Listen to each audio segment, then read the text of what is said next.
संदिग्ध परिस्थितियों में हुई मौत का रहस्य और गहराता जा रहा है। पोस्टमार्टम रिपोर्ट नॉर्मल आने के बाद साध्वी प्रेम बाईसा की मौत पर सस्पेंस बरकरार है। ऐसे में अब एफएसएल जांच रिपोर्ट से साफ होगा कि आखिर प्रेम बाईसा की मौत कैसे हुई। साथ ही उस मोबाइल फोन में क्या है जिसका पासवर्ड साध्वी के पिता ने बताने से इनकार कर दिया। जांच का एंगल 3 बिंदुओं पर टिका है। पहली एफएसएल रिपोर्ट, दूसरा अस्थमा और इंजेक्शन वाला एंगल और तीसरा पिता वीरम नाथ का रहस्यमयी किरदार। ये रिपोर्ट देखिए।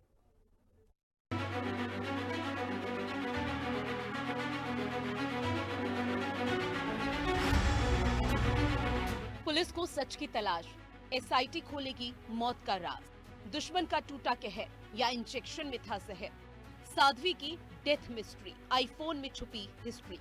राजस्थान की साध्वी प्रेम बाईसा की रहस्यमयी मौत की गुत्थी भले ही अब तक पूरी तरह से सुलझ नहीं पाई है, लेकिन एसआईटी की जांच जैसे जैसे आगे बढ़ रही है, डेथ मिस्ट्री और गहराती जा रही है।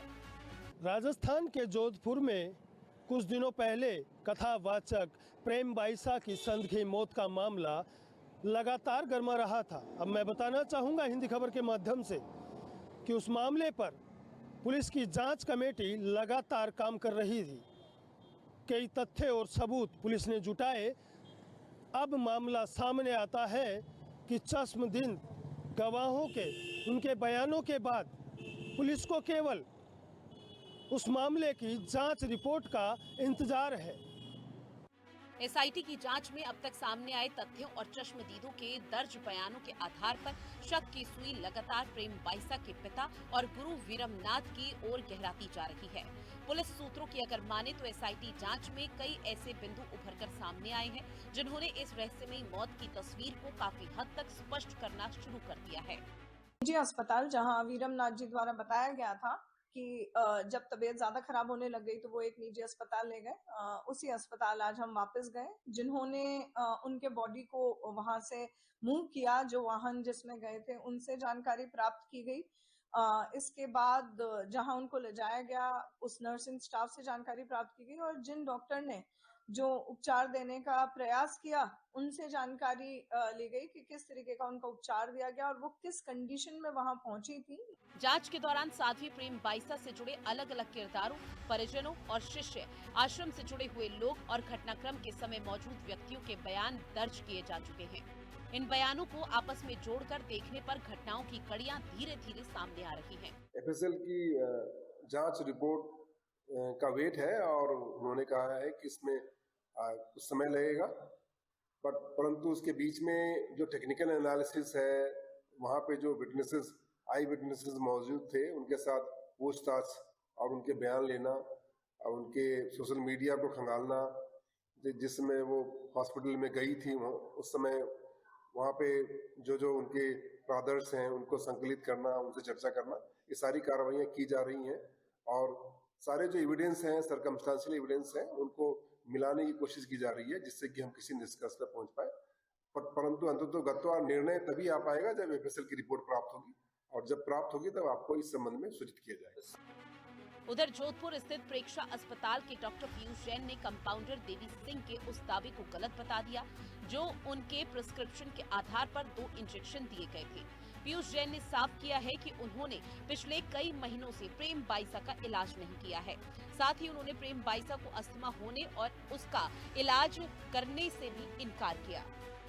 कोई प्रिस्क्रिप्शन नहीं था, मैंने तो उनको बहुत महीनों से नहीं देखा था, मोर देन 6 मंथ। वो तो गांव से ही अपना इंजेक्शन जो आश्रम है वहीं पे लोकल कंपाउंडर से लगवा के आए थे। स्टाफ और हम लोग सब थे, वो बिल्कुल कोलैप्स थी और कोई रिएक्शन नहीं थी, अनकॉन्शियस थी।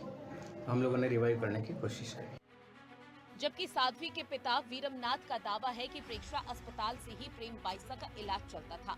जब भी वो बीमार होती थी उस दिन इंजेक्शन लगाने के बाद जब प्रेम बाईसा की तबीयत बिगड़ी तो इसी अस्पताल में लाया गया।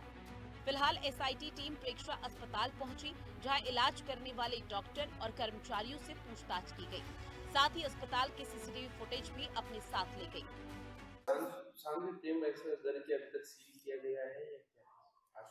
ऑब्जर्वेशन में रखा गया है। आपको ये पता है कि जहाँ पे भी कोई घटनाक्रम होता है तो वहाँ पे एफएसएल अपने ब्रदर्स इकट्ठे करती है। उसको एक बार अगर आप कहीं पे कोई एविडेंस लेते हैं तो उनको अगर दोबारा रीअफर्म करने की आवश्यकता पड़ती है तो उनको फिर से बुलाया जाता है, उनके प्रेजेंस में फिर से परामर्श लिए जाते हैं। तो जब भी वहां से कोई परामर्श लिए गए हैं, वो जो घर वालों की उपस्थिति में लिए गए हैं, उनकी वीडियोग्राफी भी कराई गई है और सुपरविजन में रखा गया है, उन्हीं के सुपरविजन में रखा गया है। परंतु पुलिस की पैनी नजर है और हम हर एक घटनाक्रम पे नजर रखे हुए हैं। आने वाले समय में निष्पक्ष अनुसंधान करके इसका खुलासा करेंगे। इसके साथ ही जांच के दौरान प्रेम बाइसा से संबंधित 4 मोबाइल फोन बरामद किए गए। इन फोन को अभी तक एफएसएल जांच के लिए नहीं भिजवाने पर सवाल पर छवि शर्मा ने कहा कि परिजनों की मौजूदगी में इन मोबाइल फोन की बरामदगी की प्रक्रिया पूरी करनी है। मैम, मोबाइल को लेकर जो घटनाक्रम रहा, मोबाइल के क्या पासपोर्ट कोड मिल गए या पासपोर्ट के लिए अभी भी जो है पूछता जाए? जो मोबाइल था वो उस वक्त कानून व्यवस्था की दृष्टि से एक न्यूट्रल व्यक्ति के पास रखवाया गया था, कस्टडी में प्रॉपर सेफली, और उसको चेन ऑफ कस्टडी मेंटेन करने हेतु जो जिनका मोबाइल है उनकी उपस्थिति में ही उससे विस्तृत रूप से जांच की जाएगी। जाहिर है एफएसएल टीम विसरा जांच में कई अहम खुलासे करने वाली है। साथ ही साध्वी प्रेम बाइसा के फोन में भी कई राज छिपे हो सकते हैं। एक आईफोन है जो इस मौत की सबसे मजबूत कड़ी माना जा रहा है, जिसका पासवर्ड बताने से वीरमनाथ ने साफ इनकार कर दिया, जिससे शक की सुई वीरमनाथ पर और गहरा गई है।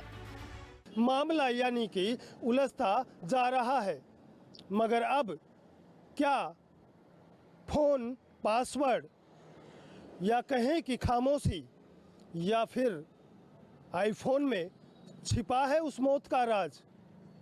अब देखना होगा कि पुलिस क्या क्या जुटा पाती है और कथावाचक प्रेम बाइसा की मौत का क्या सच उगलवाती है। देखते रहे हिंदी खबर के साथ सुभाष बैरवा, जयपुर।